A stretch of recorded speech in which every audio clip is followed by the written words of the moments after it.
ఇవాళ రేవంత్ రెడ్డి గారు ఇలాంటి కేసులు ఇంకా కూడా పెట్టొచ్చు, కానీ మేమెవరం కూడా అధైర్యపడే ప్రశ్నే లేదు. అందరం కలిసికట్టుగా పార్టీ వీటిని ఎదుర్కొంటుంది. సో కేటీఆర్ గారు కూడా ఆయన సంపూర్ణమైన విశ్వాసంతో ఉన్నారు, మేమందరం కూడా సంపూర్ణమైన విశ్వాసంతో ఉన్నాం. ఈ కేసు కేవలం ఒక కుట్రపూరితమైన కేసు, ఇక్కడ ఎలాంటి తప్పు జరగలేదు గనక ఆయన కడిగిన ముత్యంలాగా రేపు బయటకు వస్తారు.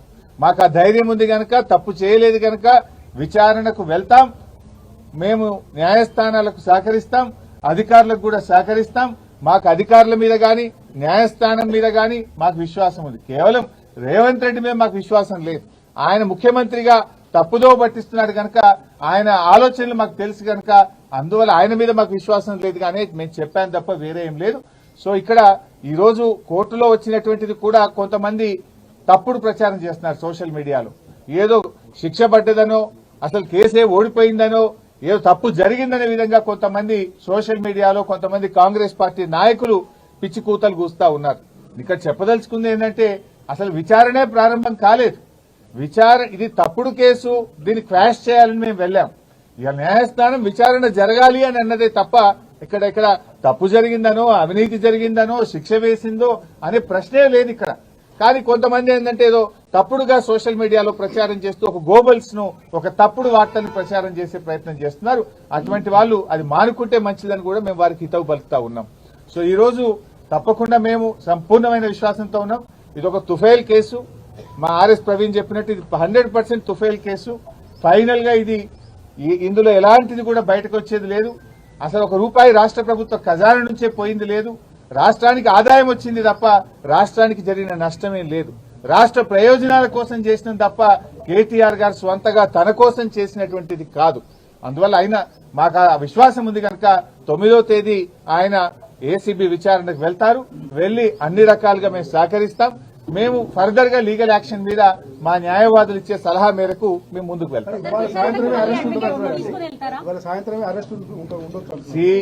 ఏముంటది అంటే దానికి ఏం భయపడతాం. ఇవాళ చేస్తాడా, రేపు చేస్తాడా, ఈ అక్రమ అరెస్టులకు మేము భయపడేటోళ్ళం కాదు. ఇదేం మాకు కొత్త కాదు కదా.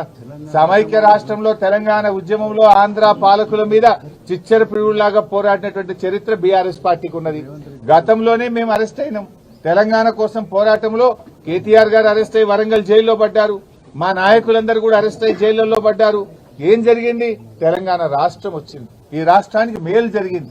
ఇవాళ రేవంత్ రెడ్డి గారు మీరు అన్నట్టు ఇవాళ అరెస్ట్ చేస్తాడా, రేపు అరెస్ట్ ఆయన ఇష్టం, చేస్తే చేయని, ఇది అక్రమ అరెస్టు. మాకు న్యాయస్థానం మీద నమ్మకం ఉంది, దానికి మేము భయపడం. తప్పకుండా లీగల్ గా ముందుకు పోతాం. 9వ తేదీ వాళ్ళు నోటీస్ ఇచ్చారు. డెఫినెట్ గా 9th నాడు కేటీఆర్ గారు మేము హాజరవుతాం. మొన్న కూడా హాజరయ్యారు కదా. 45 నిమిషాలు రోడ్డు మీద నిలబెట్టినా కూడా ఓపిగ్గా నిలబడి నేను విచారణకు వెళ్తాను అని అంటే కూడా వాళ్ళు విచారణకు లోపలికి తీసుకోకుండా రోడ్డు మీదనే ఆ లెటర్ తీసుకొని మాకు రిసీవ్డ్ కాపీ ఇచ్చారు. అడ్వకేట్ విషయంలో ఏం చేయాలి అనేది చూడాలి. గతంలో there are lot of precedences. Rahul Gandhi గారు ఈడీ ఆఫీస్కి పోతే వెంట అడ్వకేట్లు వెళ్ళలేదా? గతంలో అడ్వకేట్లు వెళ్ళలేదా? అడ్వకేట్లు వెళ్తే తప్పేంటి సార్? అది ఎలా చేయాలి, ఏం చేయాలి అనే విషయాన్ని మా లీగల్ టీమ్ తో డిస్కస్ చేస్తున్నాం. Whatever the legal team advises we will follow that.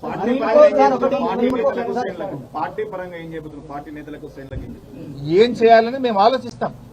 మేము కూడా డెఫినెట్ గా పార్టీ ముఖ్య నాయకులందరూ కూడా ఇక్కడ సమావేశం అయి ఉన్నాం.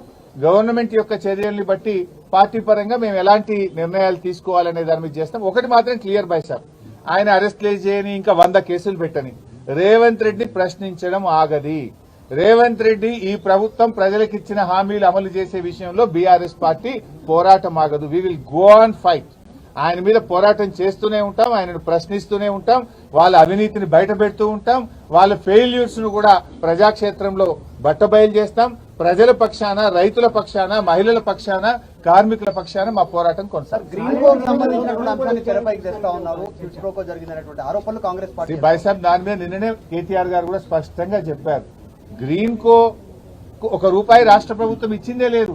అసలు నీకు ఎవరికైనా కంపెనీకి నువ్వు సాయం చేస్తే వాడు నీకు ఉల్టా పైసలు ఇస్తే అక్కడ అవినీతి.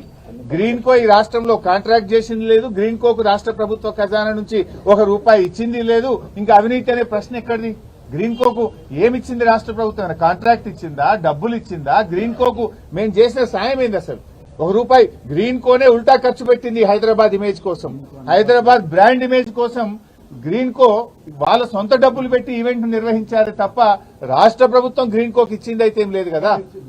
హైదరాబాద్ మాదాపూర్ లోను మచిలీపట్నంలోను ఏసీబీ రైట్స్ ఉల్లంఘన జరిగిన లేదన్నది కేసు వచ్చింది విచారణ సంస్థలు. కాకపోతే దాంట్లో కావాలని మీరు వైసాబ్ విచారణ జరగడానికి వెళ్ళింది కదా కేటీఆర్ గారు. ఏసీబీ నోటీస్ ఇస్తే మేము ఎక్స్టెన్షన్ ఇస్తాము, మాకు బిజీ ఉన్నాము, మళ్ళీ వస్తామని కూడా చెప్పలే. వాళ్ళు ఇచ్చిన టైంకు ఇచ్చిన తేదీకి కేటీఆర్ గారు నిజాయితీగా ఏసీబీ ఆఫీస్కు పోయినాడు. ఎందుకంటే ఆయన తప్పు చేయలేదు కనుక ధైర్యంగా నిర్భయంగా ఆయన విచారణకు హాజరయ్యాడు. రేపు 9వ తారీఖు పిలిచారు, తప్పకుండా వెళ్తాడు ఆయన. దానికి మేమేం, ఎందుకంటే మేము తప్పు చేయలేదు, ఇక్కడ అవినీతి జరగనే లేదు లేదు లేదు, అవినీతికి ఆస్కారమే లేదు. అందువల్ల ఇక్కడ మేమెవరం కూడా భయపడే పరిస్థితే లేదు.